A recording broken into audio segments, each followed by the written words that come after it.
আপুনি অসমীয়াটো নজনাৰ কাৰণে এইটো ঘোষণা কৰিছে আপুনি অসমীয়াটো শিকি লওক তেতিয়াহ'লে ভালকৈ বুজি পাব আপুনি কৈছে যে আপোনাৰ পিতৃপুৰুষক টানি অনাৰ কাৰণে ভীষণভাৱে আপুনি আঘাতপ্ৰাপ্ত হৈছে কিন্তু মই কোনোপধ্যে আপোনাৰ পিতৃপুৰুষক টানি অনা নাই মই অসমীয়া ভাষা কোৱাৰ ঠাচতহে কেৱল পুলিচ ৰাজৰ সম্পৰ্কে বক্তব্য প্ৰদান কৰিছিলোঁ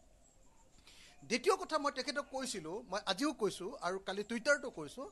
যে আপুনি যদি সঁচাকৈ আঘাতপ্ৰাপ্ত হৈছে মই তেতিয়াহ'লে মই নিজেও দুখিত মই নিজেও দুখিত কিন্তু মই তেখেতক সুধিছিলোঁ যে যেতিয়া কা আন্দোলনৰ সময়ত 5জন আমাৰ অসমীয়া যুৱকক হত্যা কৰিছিলে আপোনাৰ নিৰ্দেশত আপোনাৰ চকুৰ সন্মুখত যেতিয়া হত্যা কৰিছিলে তেতিয়া আপোনাৰ অন্তৰত আঘাত লগা নাছিল নেকি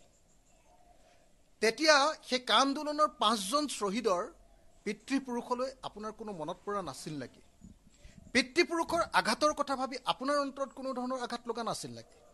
এই প্ৰশ্নটো মই জিপি সিং ডাঙৰীয়াক আজি এই প্ৰশ্নটো উত্থাপন কৰিছোঁ আপুনি ভুল বুজিছে মইতো অসমীয়াত যিটো বক্তব্য কৈছোঁ এইটোতো আপোনাৰ পিতৃপুৰুষক মই গালিয়ে পৰা নাই